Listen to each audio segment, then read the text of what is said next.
Unspoken Issues. Ladies and gentlemen, welcome to another episode of the Unspoken Issues podcast. Oh my goodness, October is here.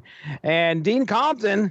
We're talking about Resident Evil tonight, one of the greatest video game franchises of all time, one of Capcom's biggest successes, and honestly, one of the best zombie franchises of all time, in my opinion. It's weird to think that, like, in the 90s, there wasn't a ton of zombie stuff floating around. That, like, you know, in our age, since, like, you know, basically since The Walking Dead started getting published, and there was the Dawn of the Dead remake in, like, 2003, I want to say, maybe 2004. You know, since then, we've had a lot of zombie stuff, the 28 Days Later stuff, World War Z, etc.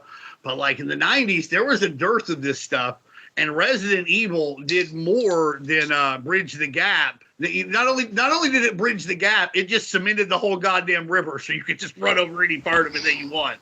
Resident Evil, you know, the first three games, I loved them, played them back in the day. I didn't know this magazine was a thing back in the day, or I'd have been getting it. But, you know, as far as spooky stuff, you can't go wrong with Resident Evil. Biohazard, as they call it in Japan. We got the better end of this deal, though. What do you think, Darry? Wait. I had no idea these existed, but I was very excited when you suggested them because they are from Wildstorm, and I am a Wildstorm mark. Anything from that company, pre or post purchase by DC, I'm on board for, and I hadn't read these, so I was very excited. I have never played a Resident Evil game. I mean, I've played it maybe a couple of times here or there if someone's passed me a controller, but, you know, not the way I have other franchises. So I had no idea. Like you were at a concert and somebody's passing you a joint. Like you're like, these I was things just standing around and somebody just handed me a PlayStation controller.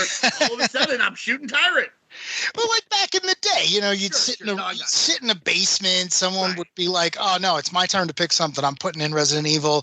And then, you know, it's like, oh, cool, I'm shooting zombies. Yeah, give me the controller. And then you play it. But, you know, I didn't know all the characters' names and things like that. Yeah, these were definitely a product of their time. And I don't mean that in a negative way. I mean, it's funny to watch these comics and then think about the way things would evolve. I mean, if you think about it, like, these are taking the source material pretty seriously. And this is a brand new franchise. So it's really interesting to see comics and video games overlap when, you know, neither was being taken very seriously, but they soon would. You know, this is one of the PlayStation launch titles. So this was, you know, just right on the cusp of things being a big deal. And yeah, to your point, I mean, I feel like Resident Evil is now a household name. So this was like an interesting just before the cusp. And I enjoyed it more than I thought I was going to. 96 was when this released, right? The game released. I know 96 is when the comic released, so I'm pretty sure that the game is happening right around this time as well. The Marvel comic dropped in. Gotcha. Yeah. The Marvel comic dropped in 96. The Wildstorm stuff is from 98 when Resident Evil 2 was dropping. Yeah, it's 1996. At the time, I'm 4 years into a relationship with my soon-to-be wife, and she's coming over. You were going to say your PlayStation or something. I also thought you were going to say like I'm 4 years your PlayStation into a relationship with Neo or something like that. I share that because I remember her being there with me. That's an awesome story. Yeah, lights are out. Started anyway. I know you haven't completed the story. Lights are out. I'm sure, you know, my parents are probably like, "Oh, Jesse's got the lights off again, and he's in there with his girlfriend." But no, what I'm doing is we have got the console TV is the only light in the room, and Resident Evil is on, and we are playing it. And I tell you, man, I think I had that going through a surround sound system at the time, just because I wanted to, you know, I want to feel what I want to get scared, and it was frightening. And congratulations, you did. That was a good game. I remember sitting there playing it going, wow, they have really done something with this. And you're right, Dean, this is probably responsible for a lot of people being inspired by the whole zombie genre of films and games. I mean, this is your survival horror beginning. It's important to note that, like, Resident Evil changed, like, video games, obviously. Like, there was really not a lot like this. My little sister, who was probably too young to be watching me play Resident Evil 2, but there she was, because that's the first one I played. I bought Resident Evil 2 in 1998 when we went to visit Arkansas State, because they had a fucking Babbage's there, baby. I went to Babbage's and got this. When I went back that night, got back home, playing it, Angel's watching. She's like, "Why aren't you killing these zombies?" I'm like, I don't have the ammo. And this is one of the first games I can remember playing where, that involves zombies or horror stuff, or else it just like blast everything. I'm like, my goal isn't necessarily to kill all the zombies. My goal is to stay alive. Right. And that stuck with her forever. And she became a huge horror fan from that. That was just not something we really did and saw in video games a lot before then. I'm sure there are a couple. I love video games, but I don't know everything about them. And if somebody knows, one that I'm missing, put that in the comments. It just changed how you would think about it. Obviously very inspired by the George Romero zombies, where, there's a lot of corporate and governmental subterfuge. I can't describe like the impact it had on me, like you're saying, playing it with the lights off, and you open a fucking door and your whole point of view changes, and now there's a zombie right in front of you that you couldn't have fucking seen. The doors are scary. The music's scary. Remember the first time you see like the spiders in Resident Evil 2? Oh, yeah. You see them on the wall because you're looking and you can see like them around the corner from your point of view because it's a weird game how that works. And you're like, that spider looks too real. I don't like it. So I shot it. Well, so tonight, we're going to start out with the 96 Marvel comic first. I got a real brief synopsis on this. Yeah. We'll talk a little bit about that. And then we'll talk about a few of the issues in the 98 Wildstorm as well. As something of note here for the 96 Marvel issue, we got a Bill Sienkiewicz. This cover of this comic is the cover of the game as well. And this is Bill Sienkiewicz doing the cover here, which is pretty interesting. There is a lot here when it comes to the creative team, so I'm just going to run these down here. This was at the end of the issue. It had me all thrown for a loop. This is at the end of the issue. I finally found the box. So plot of this is by Desmond Church and Chris Kramer. Script by Dan Shaheen, Chris Kramer, and Simone. I want to go with Seydou. Seydous. What do you say, Darry? How do you say that? Oh, I don't know. I didn't recognize any of these names when I was going through it. I was shocked. I was like, okay, this is a licensing book. Marvel is either about to declare bankruptcy or has already declared bankruptcy. Right. So God only knows if anyone even edited this before it hit the printing press. But I recognize none of these names. I would argue the opposite, that like it probably actually got taken care of because it was a sold book. They weren't trying to sell it. They didn't have to put it out on shelves. This was free, right? Yeah. Yeah, this is a pack-in book. Yep. So I take it back. on under their special project. So, you're not usually going to find anybody who did anything there, but I bet they paid attention to it because they had the money for it. No, that's a good point. Like, in 2001, ECW's last two shows were paid shows. They've been paid beforehand. And if they hadn't been, if they were shows that ECW was just running, they would not have ran. Art and color design by Dave Johnson, lettered by Ed Hendricks, interior colors by Moose Bauman, cover art by Bill Sienkiewicz, and edited by Mark Panizia. That's what I want to go with there, or Panizia. All right, here we go. Synopsis time. Richard Aiken, a member of the Stars Bravo team, Stars Special Tactics and Rescue Squad team, has survived a helicopter crash. The rest of his team, at least he thinks, has been indisposed by some unspeakable horrors. He's on the run and he's trying to find some shelter, and he finds a nearby mansion. He desperately tries to reach Stars HQ, but soon learns his radio has been damaged. Meanwhile, Albert Wesker realizes the Bravo team is in danger. Now, I say realizes because what we find out is Mr. Wesker purposely did this, although I don't think he was expecting them to crash. I think he was just expecting to delay them. But anyway, Wesker assembles the Stars Alpha team to go send them in to rescue the Bravo team. And here's the Alpha team, all right? We got Barry Burton, weapons expert and oldest member of Stars, dedicated worker and family man. This is straight out of the book, ladies and gentlemen. Right. Then we have Chris Redfield, former Air Force pilot dismissed for insubordination, a renegade but a great thinker and expert marksman. Barry gave him a chance with the team and hasn't regretted it for a minute. It's funny that like they boil it down to insubordination there, because he got discharged from the Air Force because he rescued someone on a secret mission, and they were like, the guy's expendable. Right. Right. He's like, no, I'm not doing that. So insubordinate. It's not like he just like, kicked some general in the nuts or something. Then we've got Joseph Frost, vehicle specialist, young, curious, and very enthusiastic, newest member of the team. Then Brad Vickers, nicknamed Chicken Heart. What a great nickname. nicknamed Chicken Heart by his peers, takes a lot of heat from the team for his timid attitude toward danger. Hell of a pilot, though. And then we have Jill Valentine, demolitions expert, key member of the team, and a woman with a strong will. So there you go. Will the rescue team be too late in getting to our good buddy Richard Aiken? Well, to be continued in Resident Evil, the game. There you go. That is my very truncated synopsis of our one shot here. This is one shot. It's been totally free too, if I remember correctly. Was this? I think I don't know where they gave it away. I think they gave it away like video game stores, or it might have been a pack-in title. But obviously, if you ask me, this does what it's supposed to do. I read this and I wanted to play Resident Evil. That's exactly what they wanted you to get. It doesn't explain much. It doesn't do anything. Some cool stuff happens. That motherfucker gets eaten by the snake and stuff. But right. And you're introduced to all the main characters. And Jill and Chris are the ones I believe you can play as in the game. I don't think you can play as anybody. You might have been able to on another, another thing. But I also, I know some Resident Evil lore, but not as much. But off the top of my head, I know who Chris Redfield and Jill Valentine are. They are awesome. Jill Valentine, one of my favorite characters of all time, very much in that Ripley vein. Really takes care of, is not scared to get her hands dirty to take care of something dirtier, and is also never seems to be too intimidated, never seems to be too out of her elements when it comes to fighting things that, are utterly unnatural. But you should expect that in Raccoon City. You can't name your city Raccoon City and expect everything to be cool. I mean, what an interesting. I like raccoons, but I would not like a city of them. It does just kind of throw you into it. They just kind of describe the helicopter crash, and this guy is just in the mansion fighting for his life, trying to figure out what is going on.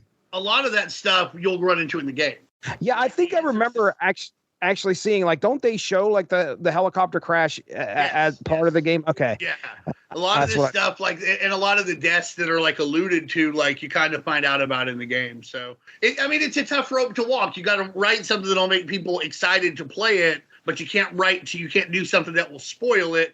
And I think they pulled it off. I think it's great cover, and just like I said, it does what you want it to do, which is make you ready to play some of Capcom's finest video game work. Yeah, I like the idea that this focused very heavily on the conspiracy aspect to it, where it was you're going to fight zombies, but there's a reason you are fighting zombies. And it's a bit more complicated than you're going to learn until presumably you beat the end of the game. Again, I have not played the first Resident Evil. So I got to the end of this and I was like, oh man, I wonder what is going to happen. It did its job. Yeah, exactly. It absolutely did its job. And I could see if someone had handed this to me in 1996, which again, I'm surprised they didn't, I would have been like, oh man, I actually need to get this game. I need to find out who's doing what and for what reason. But I will say I had one question, and this was a question that continued into the Wildstorm issues, which was, do we know why, you do a test, you find out that your virus turns people into zombies, you keep going. Do we know what the reason for that is? Are they stronger? Are they faster? When you think of evil corporations, Weyland-Yutani, Umbrella. I mean, Umbrella's up there, okay? And that's the only reason why I could think they want to do this, because they're just fucking evil.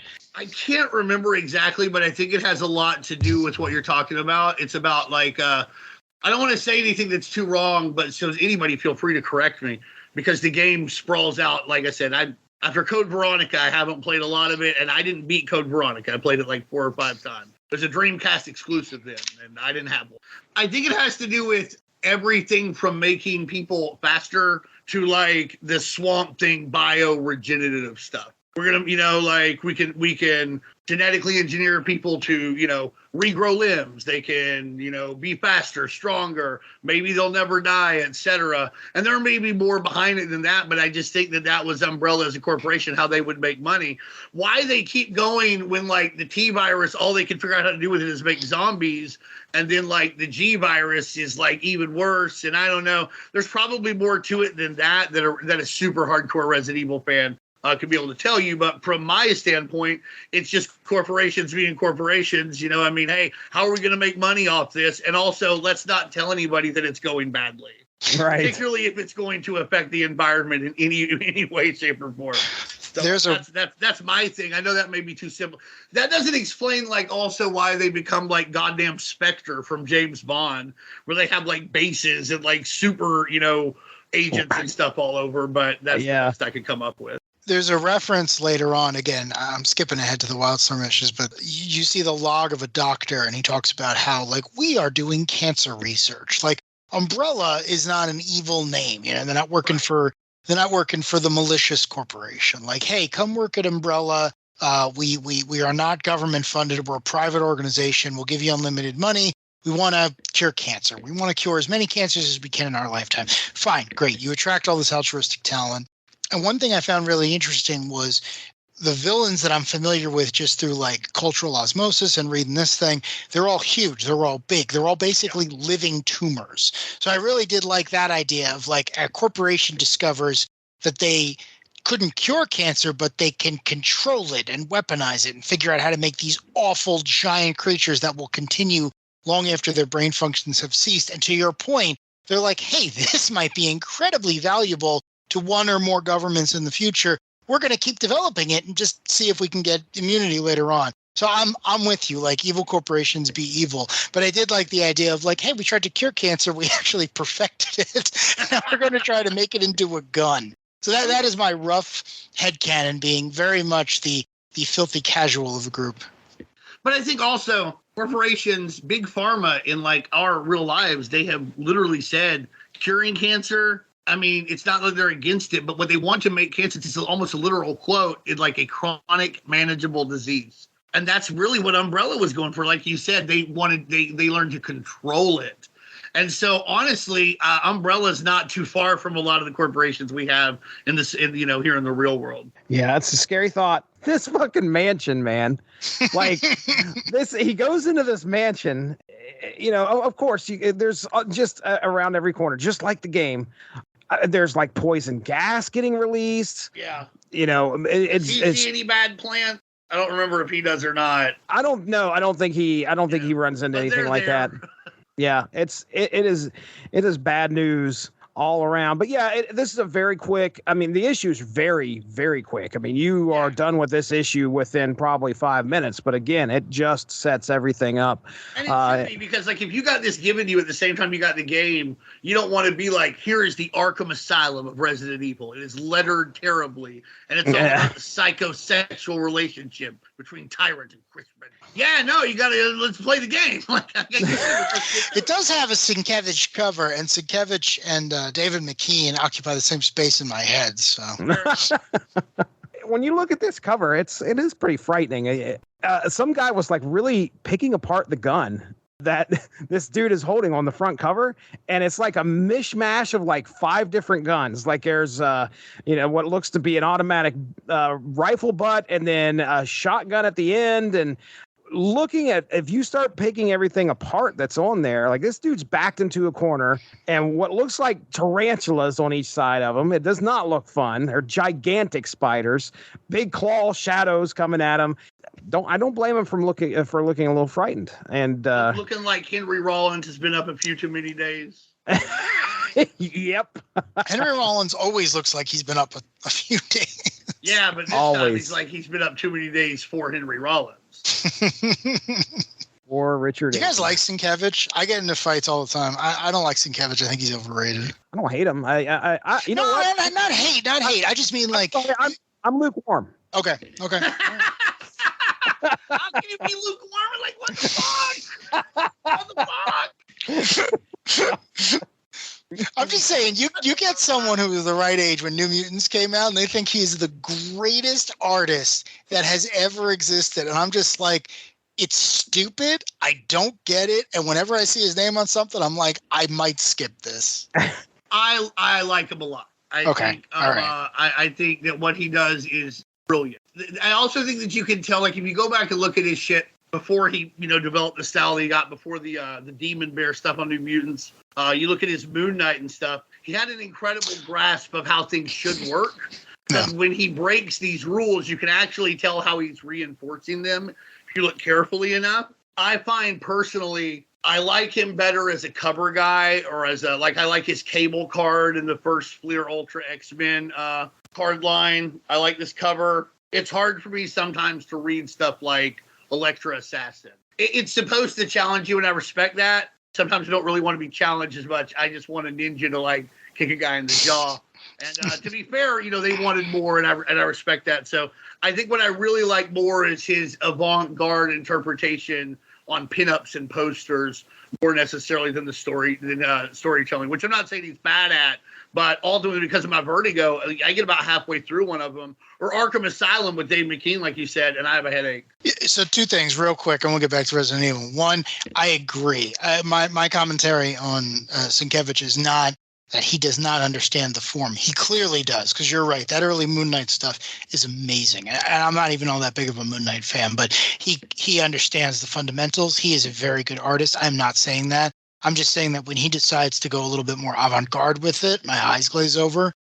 But that's, you know, again, that's just up to personal taste. Dave McKean, on the other hand, is the most overrated person to ever work in comics. I cannot believe he was given a Grant Morrison script or a Neil Gaiman script or whatever it was he did on Sandman, because I don't get it. I just wish all of that stuff could be redrawn by a young Brian Boland. I just like, it blows me away that this guy was ever popular in mainstream comics, because there's nothing there for me. I wish I knew how you really felt. You just hold back. I know. I feel bad, but I just blood pressure. You're gonna wind up like goddamn Fred Flintstone.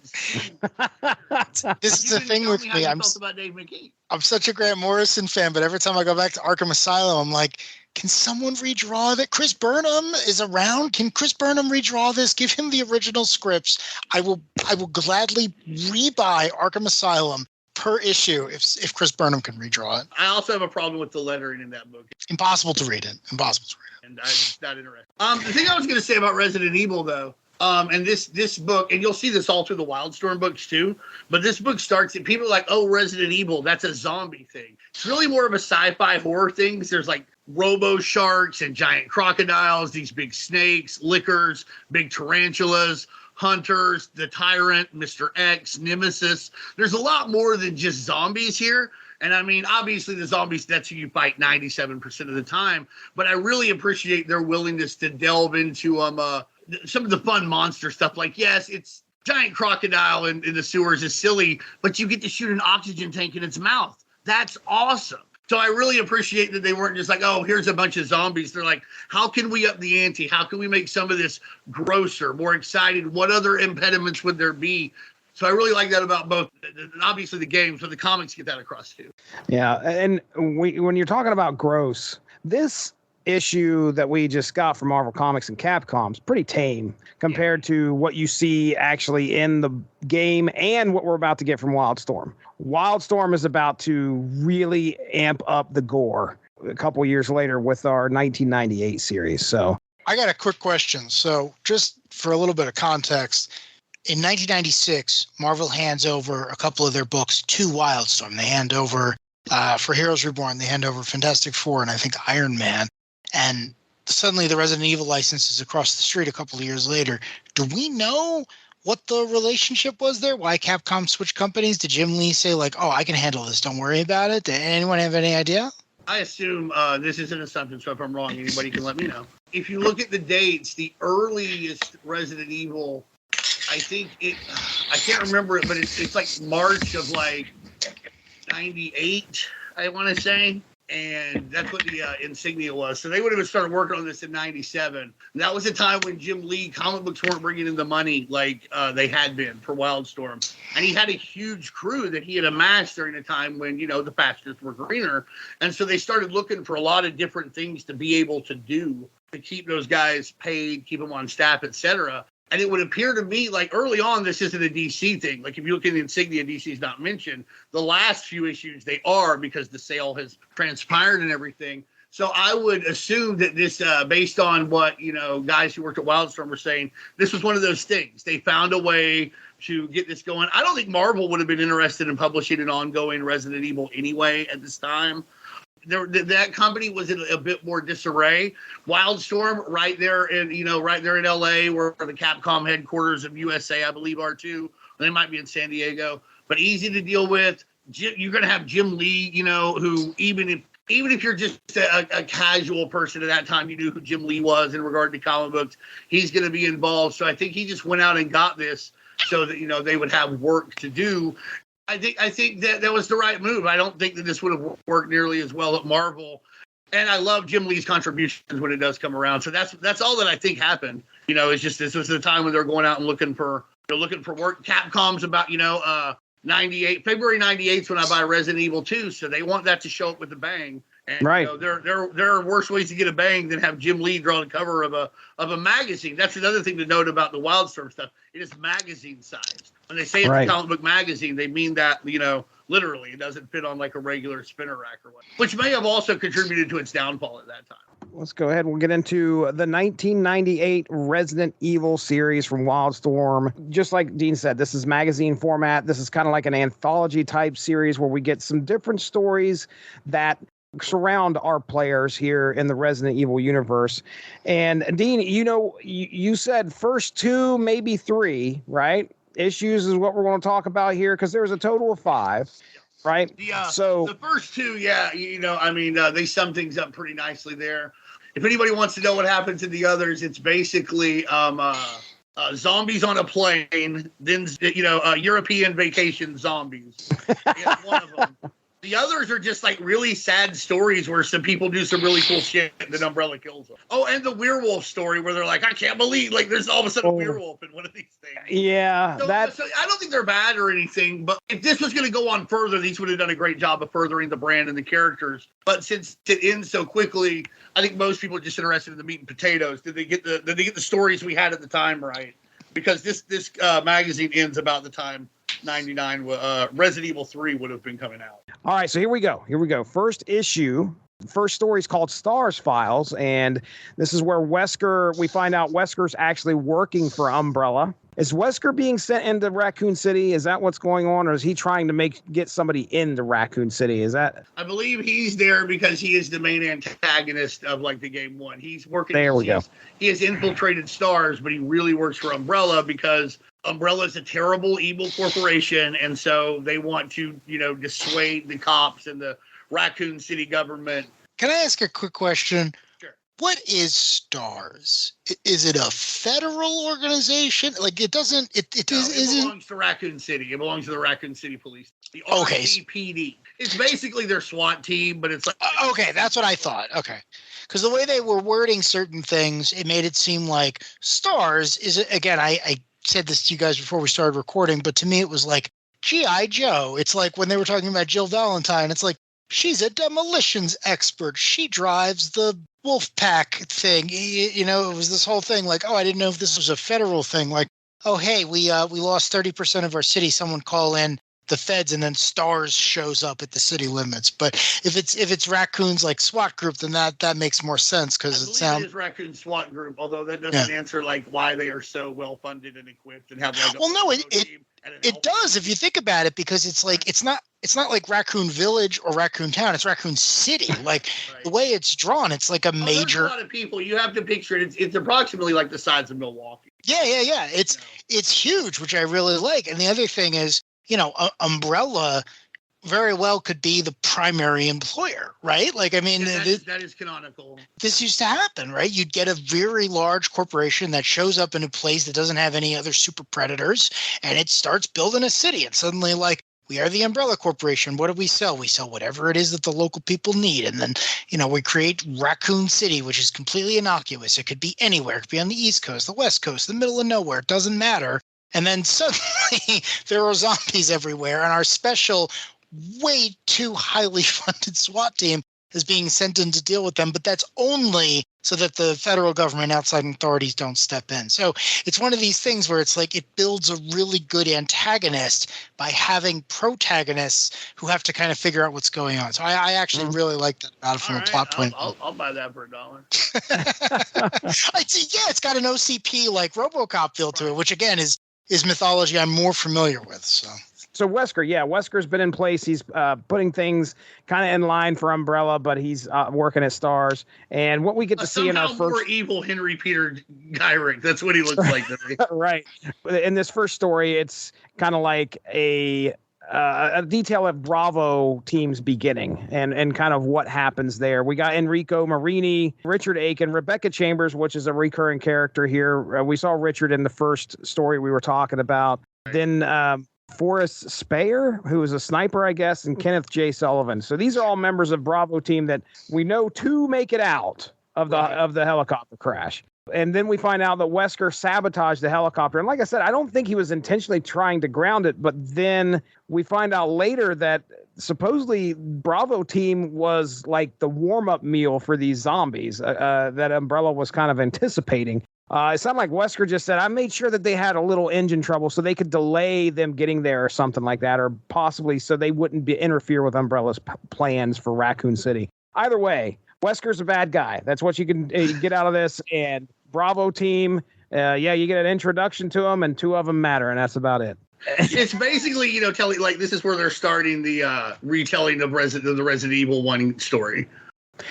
Then we get to go through a story called Who Are These Guys, which I like this one. I thought this one was pretty neat because I barely remember this happening in the game. When you go into a room, there's a doctor sitting at a table and he's a zombie and you shoot him. Yeah, then you go read his stuff. Okay, so this is it. Like those letters are pretty much in-game stuff, like that kind of thing. They actually do a really good job with that. There are always like puzzles to solve if you read all 5 issues, and then people are like, oh, I had to do this to get this stupid diamond so I could open this door, which is an equally important part of the Resident Evil franchise. Then we get to Dangerous Secrets. So the Stars team debrief on what happened at the mansion and finding the remaining members of Bravo team, or what's left of them. Wesker is finally revealed as the betrayer as he shot Enrico in the head, apparently, prior to these events. Umbrella is revealed to have been wanting to test the T-Virus soldiers against Bravo team. Chris Redfield winds up facing off with Wesker, but Wesker is killed by a massive beast called a Tyrant. Chris escapes the Tyrant, believing he killed it, and the mansion is set to self-destruct. But before he could leave, the Tyrant returns, and Chris finally dispatches it with a rocket launcher, blows the thing to smithereens. The team confront Barry and his betrayal as well, where he explains he was blackmailed because they said they were going to harm his family. Now Stars must prepare for Umbrella releasing the G-Virus. Barry and Rebecca head to Stars HQ, while Jill and Chris head to Europe. It's European vacation time, and possibly get over there, find out about the Umbrella headquarters in Europe, while Leon Kennedy is taking over Raccoon City, and Chris's sister Claire, believing her brother to be in danger, is actually headed to Raccoon City as well. Like, this girl takes it upon herself to head right into there. And those two are the protagonists of Resident Evil 2. There's like 2 discs that come with it. One is the Leon disc, one's the Claire disc. They're similar, but it's not exactly the same. I like the Leon because he got a shotgun. They gave her like a crossbow thing. Fuck that, man. Give me a shotgun. Right. Shotgun. But but Claire Redfield's really cool too. And then our next one is Raccoon City, R.I.P. Things are turning bad in Raccoon City as the G-Virus is spreading fast, turning people into zombie-like creatures, attacking its residents. Ada Wong is in this one. She's trying to get some answers, while Leon Kennedy has arrived. He has arrived at Raccoon City. And that's how we end that issue. Is like Leon standing in the streets, a gun in each hand, and he's blowing some zombies' brains right out of their heads. Eyeballs are flying in this issue. I'm happy. I love the gore. I'll this is what. You're not lukewarm. I'm not lukewarm about the gore. Not in the 90s, boy. No way. They're doing a great job of starting they tell the Resident Evil 1 story. They get the Resident Evil 2 story started, which it'll finish in Resident Evil 2. Number 2, which is funny because the logo of it is like the logo of the game Resident Evil 2. They just put like a hashtag in front of the 2 to know that it's a number. Like you said, plenty of gore, plenty to look at. There's a nice little nods, like this one has the trucker in it, right? Who if you play Resident Evil 2, it starts out with this like cut scene, and there's a trucker who gets bitten. He's like crazy, like, why did he bite me? And like in this, there's like a trucker who's like, what's going on? And he gets bitten, He's like, what the fuck? You couldn't ask for more. Jim Lee cover. And another thing we haven't gotten, I love the Jim Lee cover. It says it right on the front, Jim Lee cover, in case you didn't know. You couldn't ask for more from, to get something started. And another thing we haven't really talked about, too, is like this is also a Resident Evil magazine. There's interviews with people who worked on the game, who did different things, different things for Capcom. And that's pretty neat. Another aspect that, makes it cool if you're already into Resident Evil. But yeah, I loved every bit of it because, I'm a Jill Valentine mark. I love Leon Kennedy. I love Chris Redfield. It's fun to see all the debriefing. It was fun to see them like at the table working out all the stuff you worked out when you played the game. You're like, okay, so this happened and this happened and this happened. And God damn it, these motherfuckers. And of course, anytime that you can solve a problem with an anti-tank missile, I'm in. Yes. I really, really dig that. So there's really nothing to dislike about this whole issue, except for the fact that like, it feels like two teams and there's just like, there's not enough experts on like the Stars team. For instance, Bladed Weapon. It could have been the guy from Madison Square Garden for the Carnage concert. He could have been their Bladed Weapons expert. He's zombies. He could have cut their heads off. He could have done some stuff. They didn't have a Bladed Weapons expert. He could have done that for him. Copyright Marvel, though. Jim Lee couldn't get those rights to that guy, apparently. Just put him in the background. And nobody will know, like Walt Simonson would sneak Clark Kent into shit, he's no, great. I really like the issue. I think if you didn't know anything about Resident Evil, it also did a pretty good job of catching you up on a very complicated world and making you excited to see what was coming next. The one note that I had, I sent to you guys already, and that's the one note about how you could play as Jill and Chris in the game, and as Chris is telling the story, he talks about how he rescues Jill from this cell, and it tickled some stuff in the back of my brain. I'm like, did that happen? And then what I realized is that, oh yeah, you could play as either of these characters, so one of them is going to be in the cell during the game, right? So that's where the whole confusion comes in because, well, I say the confusion because they address it. Like, I don't know if they even needed to be honest, but right. if you're into this game, you're probably like, wait a second now, because when Chris is telling the story, Jill is like, wait a second, I rescued you. And he's like, no time for that. Let me tell the rest of the story. And it's a pretty clever way to address it. I will agree. But it goes from one panel and then it gets brought up again because Chris is like, Rebecca and I armed the mansion's self-destruct system. And then she goes, after springing Jill from her cell. And Jill's like, whatever. So, that's hilarious. I love that. But that's cool, though. It's their relationship. It's a good way to skip the question because like when you read like Tekken manga or you look at like the Street Fighter comics, Mortal Kombat, like they have to tell you like, okay, Liu Kang won Mortal Kombat 1. You know what I mean? Yeah. Like they have to make this happen canonically. That's a definitive. This way they can just say, hey, however you saw it, that's how it happened. My favorite scene, the one that stuck with me, the one that I had to read a few times to make sure that I was getting it correct, was the guy who claims to be a journalist, and he runs into the Carlo's bar and the guy starts pouring him a drink, and then he's like, hey guy, I don't know if you noticed, but there are zombies in the city and you should probably leave.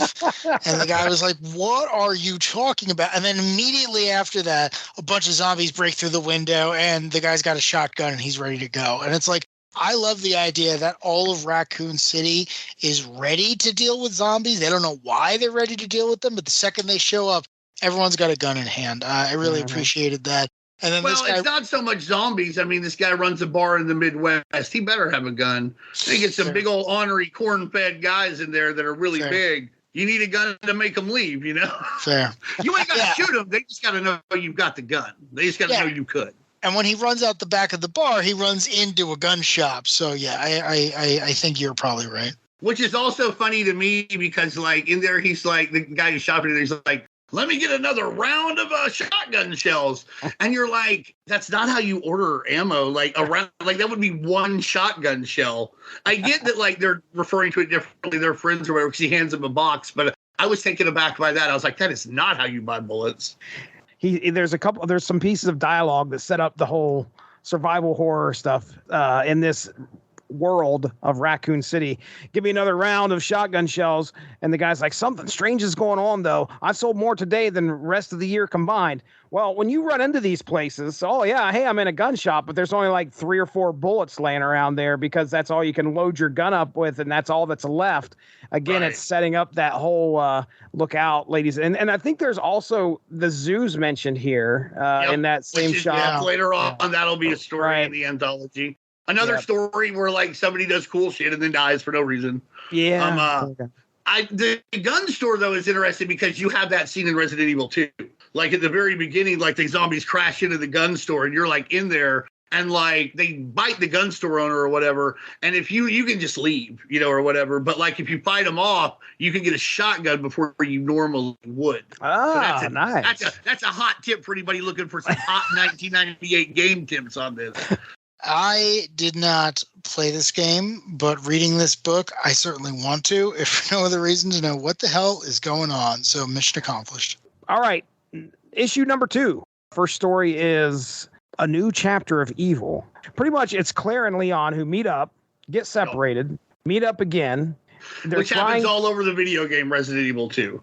They run into some characters. They run into Ada Wong in here. They run into the Birkin family, which I think William is the guy who develops the T virus, and now he's got the G virus, and so does his wife. And his wife's like, I don't want you guys getting the G virus. And they're like, what do you mean the G virus? And Ada Wong is actually a double agent. She acts kind of innocent at the beginning, and then it turns out she's a spy trying to get the G virus. There's some gunplay going on. Annette Birkin, which is William's wife, ends up getting killed. But before that, she's able to kill Ada. And boy, do we get an unearned death scene in there where Ada's like gets shot and falls over the railing. And Leon grabs her arm and I can't remember what he says, but she's like, you should have never cared about me. I'm nobody you should care about anyway. And then she like lets go and dies. Yep. So I'm sure that's all in the game too. I was going to say, I'm sure that's exactly what happens in the game. We also see Sherry Birkin. Sherry Birkin. He drops an elbow on Tyrant. Just making sure you guys are awake.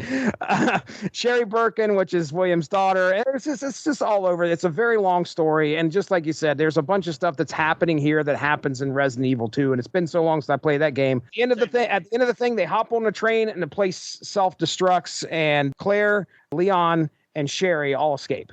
So, like, the government calls in a nuke on Raccoon City, right? Right. But, like, the problem is that dead people are coming back to life.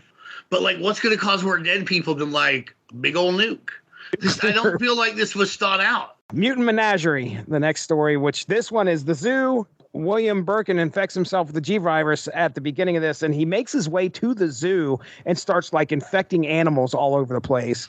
And there's an employee that tries to stay alive during this whole thing. He's taking out these infected animals left and right. He battles most of the day, and he's finally like, all the animals are dead. I'm going to go lay down, get some rest. He's in the zoo radio room saying, hey, I took care of business. Goes to sleep and forgets about the fucking rats. The rats that are infected, and that's where we end the story. The rats are going to have their way with this poor man. So he's dead. He's dead. Dead. Lockdown. One of many of these anthology stories where it's a guy doing something cool, and then in the end they just die. And then Lockdown, which was an interesting story here. This is Barry Burton, the one we had talked about, who was blackmailed into helping Wesker in the beginning. So Barry is having a hard time dealing with the traumatic events of Resident Evil 1, seeks help with a psychiatrist. Unfortunately, he has little time to address his issues when zombies begin attacking nearby, and now he races to put pieces of a bomb together and avoid run-ins with the infected. And that's kind of all this is. He escapes. He's fine, ladies and gentlemen. He jumps off the building, lands in a pool. While the building explodes. Yeah, and it's felt very video gamey to me. Like, I got to run around. I got to get this part, and I got to get this part, and I got to put them together, and I got to blow this thing up. And it's so weird that the doctor, I can't remember who he runs into, and the guy's like, you got to get these pieces for the bomb. They're at XYZ, these 3 coordinates. And but it very, very much felt like a video game. It's one of the places where they really show the puzzle aspect of Resident Evil. He had to do this thing to get this key. Then he had to fight like giant giant cockroaches and like all this fucking shit, you know, because there was another piece in there, and you had to get all these pieces together to unlock this thing, to do this other thing, so you can finally put the bomb together. And explode. Just like Resident Evil. It's wild. Right. In fact, I told Emily today about that. She goes, I didn't know that was part of it. She goes, I should play those games. I like puzzles. Yeah, I like puzzles and zombies. Where have I been? I was like, yeah, where have you been? That's issue 2 right there. There's our three stories. I liked that in these stories they spend a good amount of time escalating the threats. It's not just zombies. It's not just what we'll see in The Walking Dead, where every once in a while you encounter like a staggering corpse here. And you guys mentioned this, it's like infected zoo animals. It's things with giant eyeballs. It's cockroaches, rats, alligators, you know, all this big like stuff. And I really like the idea that Resident Evil, Biohazard, whatever you're going to call it, said, okay, we're not happy with just one thing. Like, we're going to make sure you have no idea what's going to happen. So you are constantly terrified. And I feel like, you know, if the comics are any indication of how the games were, it makes sense that we're still talking about this all these years later. And I really appreciated that, because there was a lot of imagination on display. And again, as someone who hadn't played the games, this made me want to go, oh, okay, I think I definitely would have enjoyed this back in the day. I might still enjoy it now. One of the most memorable jump scares I remember from the first game, is the dogs jumping through the window. That's burnt in my brain because of how scared I was when that happened. You are not expecting it whatsoever. You're walking down the hall, you're like, la-di-da, holy shit, whoosh, here come these dogs through this window. And, you know, the kind of support what you're saying there, Darry. They're using these other vehicles for this virus, and it's frightening and in some ways. So, and also their own research, like they did, like they didn't expose something to like the G or T virus and it became the liquor. They fucking made the liquor. You know, I mean, like they also are just fucking around doing this their own weird shit. And I like the jump scare aspect too of the games. My favorite was in Resident Evil 2, where if you got too close to like the boarded up buildings, a bunch of arms would just reach out and grab you. It didn't like take any like of your energy or anything, but like we're like, oh shit. Man.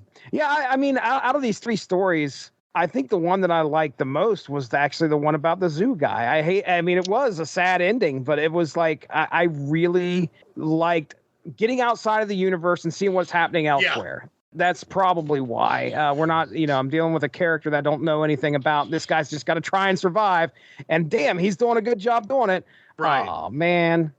And I think, you know, Resident Evil sometimes, you know, Ada Wong is married to this doctor and the Birkins are together and the Redfields, and then there becomes more and more connections. It becomes somewhat of a, you know, I don't know, a very like hyper connected universe between the characters. It's nice to see that, you know, everybody who gets affected by the zombies, they can't be an Umbrella employee or in Stars. And so it's nice when you see somebody else, you know, not die, but, you know, have to deal with it because, you know, then you can kind of put yourself in those shoes. I have a question for you, Jesse, though. How do you think Cyberforce would have handled this? Oh, man. You know what? I wonder, one of those guys could probably be a Umbrella project, to be honest. That would be Ripclaw, probably. Yeah. If you told me that Cyber Data was an Umbrella subsidiary, I would totally go for that. Yeah, I would believe you. Oh, man. I think it's a good issue. It wraps up the Resident Evil 2 storyline for the most part, right? Like, or is it Summon 3? I can't remember.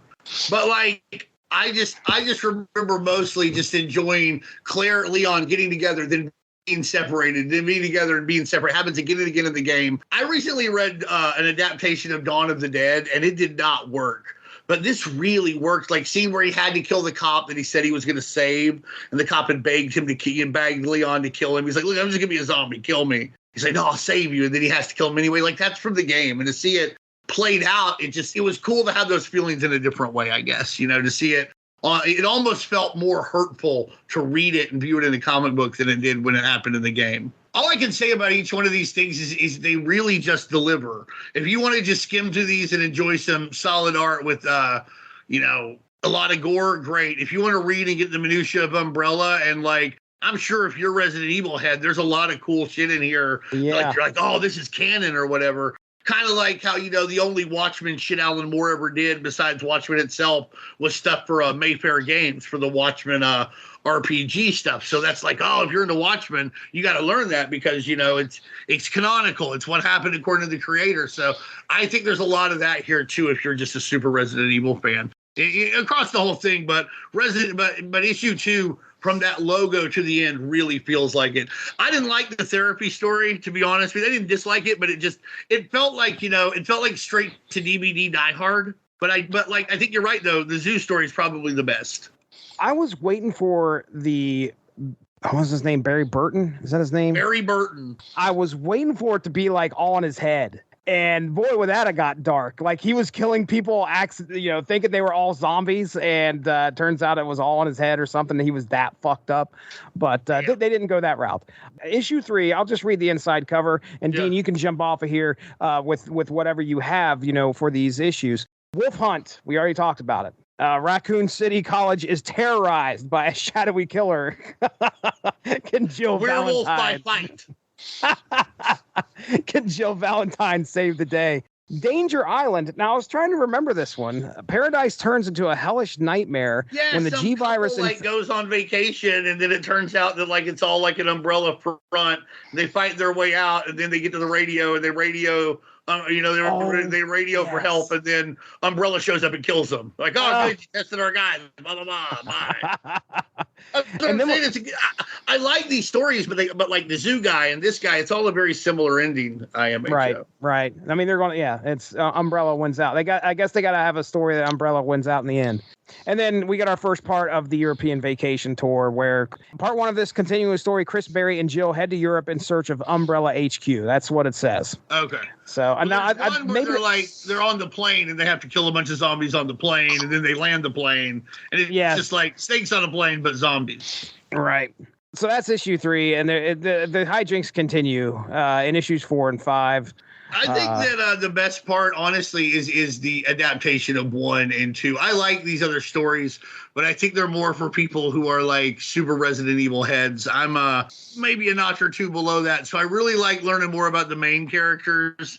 As far as that goes, I like the zoo story, but like a lot of these stories just get really repetitive. The badass guys do badass things, like Chris Redfield. Like you can drop a nuke in his Fruit of the Looms. It's not going to matter. He's going to be fine.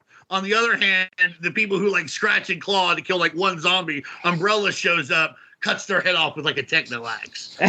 So those aren't real examples. But the whole series is worth a read. I honestly think that if you like Resident Evil or you like Wildstorm, you like that type of production, you like that type of art, you like that type of feel. Really great stuff. Another great Jim Lee cover on number 3. So, there's lots of reasons to get this, whether you're into Resident Evil or not. It's totally better if you're into Resident Evil. But what I do think, and Darry, you kind of attested to this, what it really does, though, is if you weren't, I think it worked to get you kind of interested in it. I like 3 because I like this story with Leslie, the redhead, who is trapped on this island with the love of her life and a series of ridiculous movie monster creatures. Like this feels like it could have had spin-off potential. I particularly like the giant Venus flytrap. Like I was very much involved in their story. And then the other thing I like, which was in the other issues as well, is the interviews. We mentioned before that this was a magazine, and today we would call all this extraneous stuff back matter. But like back in the day, like this was a big deal. Like we're interviewing the producers. We've got some behind the scenes shots.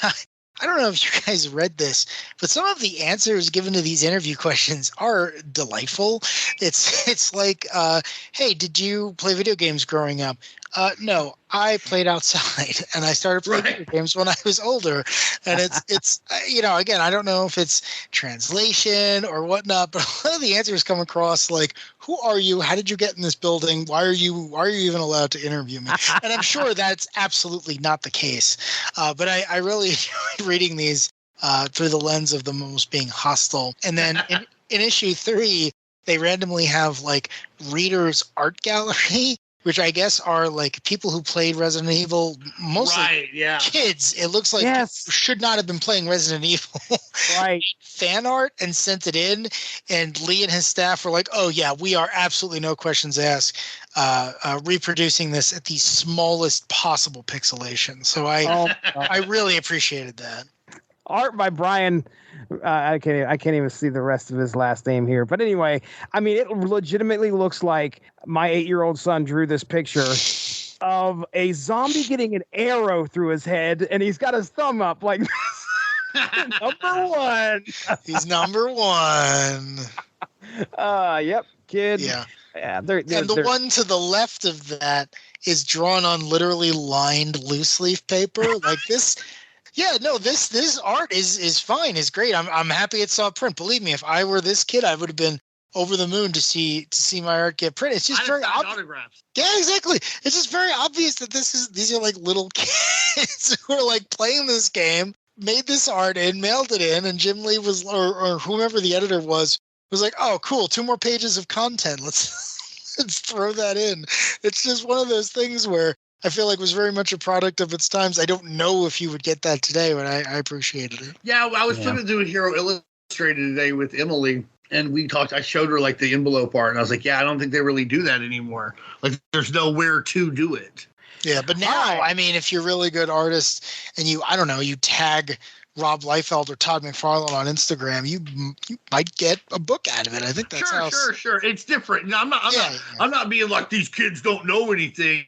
But I'm like, this was a neat, like, to me, this was a super cool thing, and it's just not a thing anymore. Yeah, you ain't kidding. Every time Wizard would have one of those, like, hey, create your own hero and send it in, I took that very seriously. I sat down and I was like, do I have it? Do I have the next Spider-Man? I did not, spoilers, but, really thought about it. I did, but I didn't want to sell out. Oh, yeah, that sounds like you. Well, Darry, if anything, I'm glad you got to experience a little bit of the Resident Evil universe. I do hope you have the chance. If not, I mean, that's what YouTube's for anymore. If you don't want to play the game, you don't want to go and buy it, watch somebody play it. And that's what YouTube is there for nowadays. I realize that, man, there's so many games I want to play. Do I want to play them or do I want to watch somebody play them? And trust me, the latter seems to speak to me a little bit more for some reason. I think it's just because I'd rather eat and watch somebody do it. Well, also, like, if you want to, like, listen, if I play Mega Man for like 2 weeks straight, I get to be pretty good at it. It's pretty frustrating those 2 weeks. Right. You don't just want somebody to be good at it. Yep. I don't have the time to, get good at it. So I hope everybody had a good time listening to us discuss this set of comics. We'll be talking to you pretty soon here, but before we go, we got plugs. And the first thing I want to do is turn it over to Dean Compton. Dean Compton, tell us all about the Unspoken Decade. Well, we're at the UnspokenDecade.com. There's always great articles up there, courtesy of SemiFan. Find us on Facebook. We've been sharing a lot of stuff there. And you should go to the Twitter. I have been going through the Marvel cards. I went through 1990, and I'm about to start on 91, or I've done a few 91s. I also did the 94s, and I'm just kind of going through them and posting what I hope are pithy comments about them. But we'll see. Pithy, yeah, it's a pretty good word. I'm on Downton fucking Abbey over here, but what I hope are good comments, having a lot of fun. They trigger a lot of memories for people. Really great time. So visit us over there at Unspoken Decade. Look, if you want to check out some previous podcasts right here on the Source Material Comics feed, the 29th, it looks like Batman and Punisher is happening. Lake of Fire. It's going to be a submission to the Super Blog team up. That's going to be myself and Evan Bevins. We have it on the schedule. Lake of Fire. Dean Compton is upset. That's right. As Bats and Punisher coming together, Lake of Fire. Super Blog team up goes to hell. We're tying it in there. Oh, nice. The 25th, Sensational She-Hulk number 14 through 17, the Cosmic Squish Principle. You want to talk about some Steve Gerber being silly and Sensational She-Hulk? That was entertaining. entertainment. And we'll be talking, and that's going to be in the archive. You should be able to check that out for the Source Material Comics podcast. But listen, Unspoken Issues had one of the biggest projects that has ever happened on the Unspoken Issues podcast, and that is Unity. Me, Darry, Dean, we got together. We did it, folks. 18 chapters of Unity. It's out there. Do you not know about Bloodshot? Well, guess what? We're not going to talk about him too much in there. But the one guy in Giants history that's not in it. Swerve. Don't get too excited. Don't look for Dr. Garage either. You guys love Bloodshot too fucking bad. No, listen, the Valiant universe, it's on display there. Unity's chapter 1 through 18. Go find that. It's out there. It dropped the second week of October. That's it. I'm done with plugs. We need to get out of here because we got to do a little bit of celebrating. For Dean Compton, for Darry Wade, I'm Jesse Starcher. We're going to get out of here. Have a good one. Bye-bye. Thanks for joining us.